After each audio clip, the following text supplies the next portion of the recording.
Patterns may be simple, but they teach one of the most important programming lessons. That is logic building. अब देखो, patterns में ऐसा नहीं कहता कि it is very important thing, that it is the only soul thing जिससे आपको programming में एल्गोरिदम सीखने पे हेल्प मिलेगी, नहीं, बट ये उसका एक पार्ट है जिससे आप अपने एल्गोरिदम बिल्ड करने का एज वेल एज अपने प्रॉब्लम्स को सॉल्व करने का एक तरीका आपके दिमाग में ऐसा तरीका बन जाता है। ठीक है, इस तरीके से समझ लो दैट अगर आपको किसी कंपटीशन में जाना है, लाइक बॉडी बिल्डिंग कंपटीशन में, तो आपका सिर्फ ये जो पैटर्न्स है, these patterns are like pushups. ठीक है, मतलब they will train you, they will make your muscles harder, but इसका मतलब ये नहीं है कि it will give you that physique और that strength which is required to win that competition. उसके साथ साथ आपको दूसरी ट्रेनिंग भी करनी पड़ेगी। ठीक है, मतलब patterns are just like the entry gate, कि आप कोई सी भी प्रोग्रामिंग लैंग्वेज सीख रहे हैं, उस प्रोग्रामिंग लैंग्वेज को वेरिएबल्स वगैरह क्लियर हो गया, उसका बेसिक सिंटैक्स क्लियर हो गया, अब आपको इम्प्लीमेंट करना स्टार्ट करना है, उस प्रोग्रामिंग लैंग्वेज की लर्निंग आपको अब इम्प्लीमेंट करनी स्टार्ट करनी है। उसके लिए patterns are the best thing.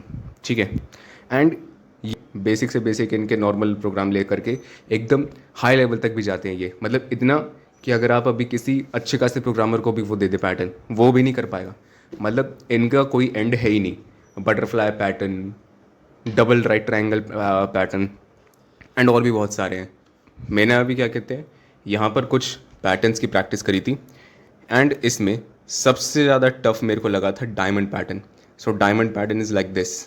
ठीक है, एंड अभी भी ये कम्प्लीटली बना नहीं है, ये भी क्या कहते हैं कंस्ट्रक्शन में ही है। ये मेरे को अभी देखना पड़ेगा और ज़्यादा प्रैक्टिस करनी पड़ेगी, बट उसके पहले हमारा Floyd pattern which is very easy. ठीक है, एंड और भी पैटर्न्स थे। सो एक्चुअली आपको इनसे क्या क्या कॉन्सेप्ट्स की लर्निंग मिलती है, मैं आपको वो बता देता हूँ। First of all, it will improve your logic building, जैसे कि मैंने वीडियो की शुरुआत में भी बताया था। You will learn how to think step by step. मतलब कि अगर यहाँ पर इन्वर्टेड ट्रायंगल पैटर्न की भी हम बात करें, सो आप इन्वर्टेड ट्रायंगल आपकी कैसे बनाएंगे। फर्स्ट ऑफ ऑल आप देखोगे कि यहाँ पर जो हमारा नंबर सिस्टम है, जो हमारा नंबर्स है, वो कैसे आ रहा है। सबसे आप देखोगे पहले कि 1 1 चल रहा है, फिर 2 2 3 4। आप मतलब इस पर अपना लॉजिक बिल्ड करोगे कि मैं क्यों ना एक नंबर, एक वेरिएबल ले लेता हूँ काउंट। ठीक है, उसकी एक वैल्यू दे देता हूँ 1, एंड जैसे जैसे हमारा जो लूप है, हमारा आउटर लूप जो है, वो जैसे जैसे आगे बढ़ता रहेगा, मैं उसकी एक एक वैल्यू बढ़ा दूंगा, उससे मेरा जो है नंबर बढ़ जाएगा। फिर उसके बाद आप देखोगे कि यहाँ पर हमारा जो स्पेसेस है, ये स्पेसेस मैं कैसे इस पर प्रिंट करवाऊँ। ठीक है, स्पेसेस के लिए आप अपनी अलग से क्या, यहाँ पर मैंने सबसे पहले यहाँ पर 2 बारी इसको गलत किया था। ठीक है, एंड उसके बाद जाकर ऑन द थर्ड ट्राई पर ये हमारा प्रोग्राम चला था, जिस पे हमने एक इंटीजर ले लिया था n, एंड हमने मैंने आपको बताया था कि एक काउंटर ले लो, तो मेरा काउंटर है यहाँ पर 1, एंड फिर सबसे पहले हमने आउटर लूप में चलाया था हमारा 1 से लेकर के n की वैल्यू तक। ठीक है, मतलब जितना भी हम वैल्यू डालें। इनर लूप में हमने चलाया था j की वैल्यू 1 से लेकर के i तक। ठीक है, एंड 1 से लेकर के i तक हमें सबसे पहले हमारी जो स्पेस है वो प्रिंट करवानी है। मतलब कि देखो ये कैसे मैंने अच्छे से ब्रेक कर रखा है। हमारे आउटर लूप यानी कि फॉर में हमने क्या कहते हैं, सबसे पहले तो उसको आउटर लूप जस्ट चलवाया कि कब तक हमको ये जो लूप है रन करवाना है। इनर लूप में मैंने सबसे पहले उसकी जो स्पेसेस हैं, स्पेसेस प्रिंट करवाई, क्योंकि वो ज़्यादा इंपॉर्टेंट है यहाँ पे, क्योंकि स्पेसेस पहले आ रही हैं, उसके बाद नंबर्स आ रहे हैं। फिर स्पेसेस प्रिंट करवाने के बाद यहाँ पर हमने नंबर्स प्रिंट करवाना भी चालू कर दिया है। ठीक है, एंड नंबर्स के लिए हमने क्या लूप लगाया, जब हमने क्या कहते हैं एक इंटीजर ले लिया दे जे दोबारा से, उसको value they the I, and वो कब तक चलेगा, आई से लेकर के एन की वैल्यू तक। मतलब कि मान लो अगर आई की वैल्यू है 2, तो ये कहाँ तक चलेगा, आई की वैल्यू 2 से लेकर के 4 तक। ठीक है, मतलब सिर्फ 2 वैल्यू चलेंगी, एंड बाकी बची हुई 2 वैल्यूज़ वो आपकी स्पेस होंगी। ठीक है, and then at the end हमने लगा दिया काउंट सी आउट \n। ठीक है, अब मैं एंड एल भी यहाँ पर यूज़ कर सकता था। चलो एंड एल पे अभी बाद में आते हैं। आपको इतना चीज़ बता दिया मैंने कि यहाँ पर कैसे हमने अपना लॉजिक बिल्डिंग को इम्प्रूव किया, कैसे मैंने पार्ट्स बाय पार्ट्स इस क्वेश्चन को तोड़ा, एंड देन उसका हर एक चीज़ को मैंने आपको फॉर लूप से बताया कि कैसे हम लूप से इस चीज़ को ब्रेक करके लिख सकते हैं। तो एक तरीके से आपने एल्गोरिथम ही तो बिल्ड करा है, आपने एक प्रॉब्लम को ही तो सॉल्व करा है बाय पार्ट्स। तो ये चीज़, तो पैटर्न्स आपको ये चीज़ सिखाते हैं। ठीक है, एंड अब आ जाते हैं सी आउट \n पे कि मतलब जैसे ही हम नेक्स्ट लाइन पर जाएंगे तो उसके लिए एंड एल क्यों नहीं यूज़ करा। इस तरीके से देख लो, एंड एल हमारा जो है वो जो भी आपका आउटपुट होता है वो आपकी मेमोरी से जस्ट उठा कर यहाँ पर रख देता है, ठीक है, वो फ्लश आउट कर देता है एक बारी में। एक एग्जांपल ले लेते हैं। मान लो अब आपको नंबर्स प्रिंट करवाने हैं अपने फ्रॉम 1 to 10, ठीक है। आपने अपना एक लूप बना दिया होगा 1 से 10 तक प्रिंट करने का। अब आप क्या करेंगे, जैसे ही आपकी वैल्यू जाएगी 1 2 3 4 मेमोरी में, अगर आपने एंड एल लगा रखा होगा, ठीक है, अपनी हर एक वैल्यू के बाद, तो क्या होगा, मेमोरी में जैसे ही 1 आएगा उसके बाद तुरंत वो मेमोरी दोबारा से फ्लश हो जाएगी एंड वो आपको प्रिंट करके दे देगा आपके आउटपुट में, आपके टर्मिनल में। फिर दूसरी वैल्यू आएगी 2, फिर 2 के बाद दोबारा से उसको फ्लश करके दे देगा, फिर आउटपुट में आएगा। इससे क्या होता है कि बहुत ज़्यादा ही काम करना पड़ रहा है हमारे कंपाइलर को, ठीक है। मेमोरी में जा रहा है फिर एकदम से क्या कहते हैं उसको हम निकाल ले रहे हैं। ये छोटे साइज़ के लिए तो अच्छा है लेकिन बड़े साइज़ के लिए थोड़ा सा बेकार है। लेकिन हमारा बैकस्लैश क्या करता है, बैकस्लैश क्या करता है कि जैसे ही आपने अपना नंबर लिखे हैं फ्रॉम 1 to 10, अब आपने एंड एल की जगह बैकस्लैश लगाया, आपकी जैसी वैल्यू आएगी 1, फिर उसके बाद आपकी नेक्स्ट वैल्यू 2। तो अब ऐसे नहीं होगा कि ये एकदम से फ्लश हो जाएगा फिर आपके आउटपुट में दिख जाएगा, नहीं, आपके 1 के बाद मेमोरी में ही एक वैल्यू आ जाएगी विच इज़ बैकस्लैश n, जो बस ये दर्शाएगी कि इसका ये जो नंबर है ये नेक्स्ट लाइन में प्रिंट हो जाए।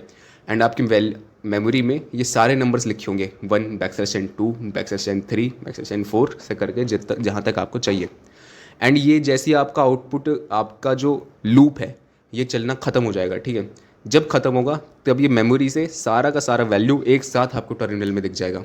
एंड वो जो आउटपुट आपको चाहिए कि आपके स्पेसेस आपके हर एक नंबर के बाद आने चाहिए, वो स्पेसेस भी आपको मिल जाएंगे, ठीक है। तो मतलब बैकस्लैश सिंपल आपको आपका एक स्पेस रिप्रेजेंट करता है एंड एंड एल आपकी वैल्यू को फ्लश कर देता है आपकी मेमोरी से टर्मिनल तक, ठीक है। तो ये था इसका छोटा सा एक्सप्लेनेशन।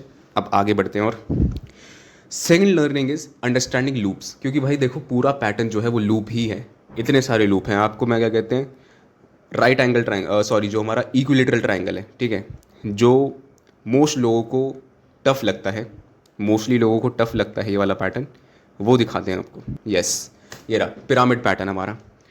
अब पिरामिड पैटर्न में अगर मान लो हमने नंबर n दिया 4, तो हमको ये वाला आउटपुट चाहिए, ठीक है। मैं अभी पूरा पैटर्न समझा नहीं बैठ रहा हूँ, ठीक है, वीडियो बहुत ही ज़्यादा बड़ी हो जाएगी। मैं आपको जस्ट ये बता रहा हूँ। अरे भाई सब 1000 की वैल्यू दे दी, नो नो नो नो, थोड़ा कम करो, 4, ठीक है। मैं आपको ये बता रहा था कि इतने सारे, कोई सा भी आप पैटर्न ले लो, हर के एक पैटर्न में हमारा लूप्स ही लगने वाले हैं। लूप्स लगेंगे एज वेल एज आपकी कंडीशंस लगेंगी। एंड अगर आप किसी प्रोग्रामिंग लैंग्वेज में नए हैं, ठीक है, भले ही आप पाइथन भी सीख रहे हो, एकदम बेसिक लैंग्वेजेस सीख रहे हो, पैटर्न से आप ये वाले हमारे लूप्स, नेस्टेड लूप्स, कंडीशंस, ये सारी चीज़ें लगाना अच्छे से सीख जाते हो। अब ऐसा नहीं है कि आपको इसके बाद प्रोग्रामिंग लैंग्वेज आ जाती है, इसके बाद भी और चीज़ें आती है, आपके फंक्शंस डिफाइनिंग आती है, आपकी और भी सारी चीज़ें आती है, ठीक है। सो यहाँ पर आपकी प्रोग्रामिंग लर्निंग ख़त्म नहीं होती है, बल्कि यहाँ से स्टार्ट होती है। क्योंकि एक्चुअली मैंने क्या बताया, एक्चुअली आप इम्प्लीमेंट करना यहाँ से स्टार्ट करते हो, पैटर्न्स से। बाकी हेलो वर्ल्ड वगैरह तो कोई भी प्रिंट कर लेता है। You get better visualization of your algorithms, ठीक है। अब जैसे जैसे ब्रेक करके आपको अपने एल्गोरिदम्स बनाने हैं, ये सारी चीज़ें आपको पता चल जाती है। एंड ये फ्यूचर के लिए भी आपके काफ़ी काम में आता है। जब आप डीएस से भी लर्न करेंगे, आप एरेज पढ़ेंगे, आप और भी मैं आपको डीएस से पैटर्न्स बताता हूँ, लाइक 2 पॉइंटर्स, ठीक है, ये सारी चीज़ें भी जब आप पढ़ेंगे तो ये आपको हेल्प करेगा। मतलब कि एक तरीके से समझ लो कि आपने वाली मीम देखी होगी, कम बैक होगा एकदम बेसिक से, तो वो बंदा लाइंस बनाना सीखता है, ABCD करना सीखता है, ये वो ABCD है। फिर बाद में आप पहुँचोगे कैलकुलस तक, ठीक है। आगे आ जाते हैं। Foundation for matrices and grids. यहाँ पर आप देख लो कि ये एक तरीके से मैट्रिसेस एंड ग्रिड्स ही तो है। अगर मैं एकदम बेसिक पे आ जाऊँ, बेसिक हमारे ट्राइंगल लूप में, ठीक है, जिस पे हमको प्रिंट करवाना था हमारा सिंपल सा एक राइट एंगल ट्राइंगल, ठीक है, इसमें भी आप मैट्रिसेस ही तो बना रहे हो एक तरीके से। यहाँ पर जो हमारा पहला वाला फॉर है, ये है हमारा कि कितनी बारी लूप चलेगा, ये आपका आउटर लूप, ठीक है। फिर जो अंदर वाला फॉर है, ये आपको बनाता है इनर लूप कि कॉलम्स कितने हैं, तो मतलब कि आपका बाहर रोज़ कि कितनी रोज़ आएंगी आपके पास, ठीक है। एंड इनर लूप है आपका कॉलम्स कि कितने कॉलम्स एक्चुअली आपको मिल पाएंगे, ठीक है। तो ये चीज़ थी that you get better in matrices, ठीक है। अब नेक्स्ट चीज़ पर आ जाते हैं, इम्प्रूव्स योर डीबगिंग स्किल्स। अब यहाँ पर पता है क्या चीज़ है, अगर आपके किसी भी एक फॉर लूप में कोई एक गलती आ जाती है, कोई एक नंबर एक्स्ट्रा प्रिंट हो जाता है, तो ठीक है, उससे क्या होता है कि आपका पूरा का पूरा पैटर्न ही बिगड़ जाता है। एंड ये चीज़ आप दोबारा से ठीक करने जब बैठते हो, तब आपको तब ये आपका एक्चुअली डीबगिंग ही तो है। आप उसकी जो आपका क्वेश्चन है जो आपका ख़राब हो चुका है, आप उसको ही इंप्रूव करते हो, उसको बेटर करते हो, तो यहाँ से आपकी डीबगिंग स्किल्स बेटर होती है। एंड हाँ, इसकी वजह से you learn to find errors and fix them quickly. ठीक है, अब एक चीज़ मैं आपको बता दूं एंड में, कि पैटर्न्स के जो क्वेश्चन होते हैं ना, वो इंटरव्यूज़ में नहीं पूछे जाते हैं इतने, मतलब बहुत ही रेयरली पूछे जाते होंगे, ठीक है। बट ये वही है कि आपको अपना बेसिक इंप्रूव करने के लिए, किसी लैंग्वेज को लर्न करने का पहला स्टेपिंग स्टोन आपका पैटर्न्स ही होना चाहिए, ठीक है। सो एट द एंड मैं कहूँगा कि पैटर्न्स लर्न करो, इम्प्लीमेंट करो एक्चुअली अपनी प्रोग्रामिंग स्किल्स, ठीक है। ऐसे अपने दिमाग में रख के मत बैठो, नोट्स में रख के मत बैठो, do implement, solve problems, and problem को सॉल्व करने तक आप कैसे जाओगे, solving algorithms, solving these programming patterns, ठीक है। इन सब चीज़ों से आप सीखेंगे। तब तक के लिए good bye, bye bye, next video में मिलते हैं।